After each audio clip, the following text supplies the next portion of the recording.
তারেক রহমান আমাদের বার্তা দিবেন, আমরা বার্তার জন্য অপেক্ষা করতেছি। আপনারা কর্মী হিসাবে দেশবাসীকে কি বার্তা দিবেন তার হাতকে শক্তিশালী করার জন্য? আমাদের দল সংগঠিত হচ্ছে আমাদের দলের একটি চেয়ারম্যানের নেতৃত্বে। আমরা এই মুহূর্তে দেশকে নতুন করে সাজাতে চাই। এই ছাত্র আন্দোলনের পরে আমরা যারা সহযোগিতা করেছি, আমাদের এখানে অনেকে আমাদের বিএনপি বা আমাদের অঙ্গ সংগঠনের সবাই ছাত্র আন্দোলনের সাথে জড়িত ছিলেন, তারা সবাইকে সহযোগিতা করেছেন। এই সঙ্গে আমাদের নতুন উদ্যমে আমরা দেশকে সাজাতে চাই। দেখুন, অনেকে বলছিলেন যে এই অর্জনকে আপনাদের যে থাকবে এই ষড়যন্ত্র, আওয়ামী লীগের ষড়যন্ত্র করবে। আপনারা বিভিন্ন জায়গায় দেখেছেন শ্রমিক আন্দোলনে আওয়ামী লীগের লোকেরা ইন্ধন দিচ্ছে, তারা বিভিন্ন জায়গায় এখনো ষড়যন্ত্রে লিপ্ত। ওই ষড়যন্ত্রকে রুখে দেওয়ার জন্য আজকের এই সমাবেশ। বিএনপি বর্তমানে বাংলাদেশকে কি উপহার দিচ্ছে? মানে বিএনপি জি বাংলাদেশে কেমন উপহার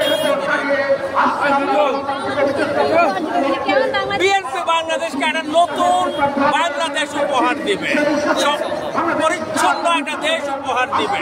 তারেক জিয়ার এটা অঙ্গীকার, বাংলাদেশকে আমরা সবাই ওনাকে সহযোগিতা করবো। একটা স্লোগান দেন, সবাই সহযোগিতা করবো।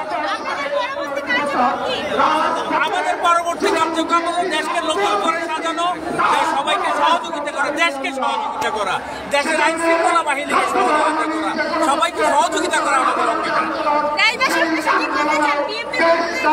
সাংবাদিক উদ্দেশ্যে আমাদের কথা হলো, আপনারা এই যে সরকার তাকে সহযোগিতা করুন, আর নতুন করে নির্বাচনের জন্য ওনাদেরকে আমরা যত সহযোগিতা করি।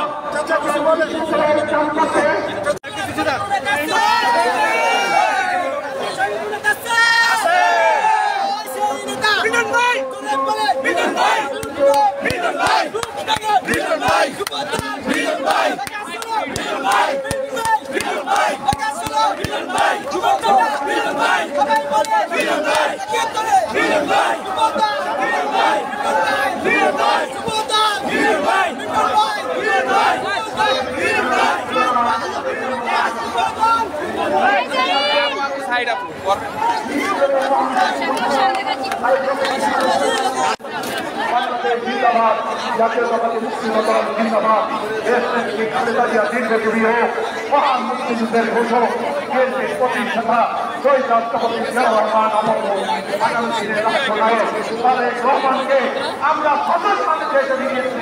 এই আন্দোলনে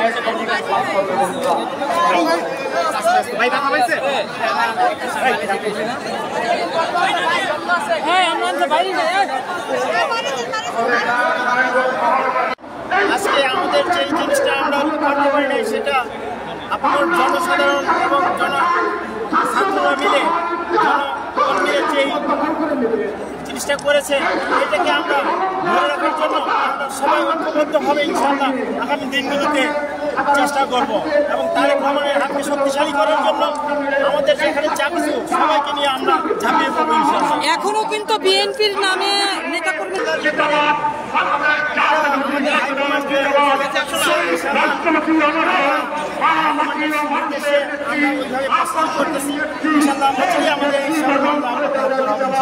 আচ্ছা, একটা স্লোগান দেন, লাগবো এই ব্যানার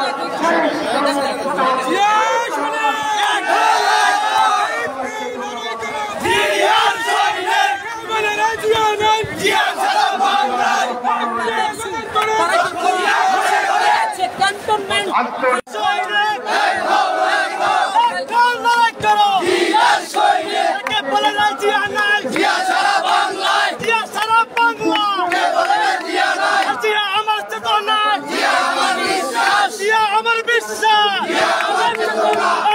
আলোকান্তরা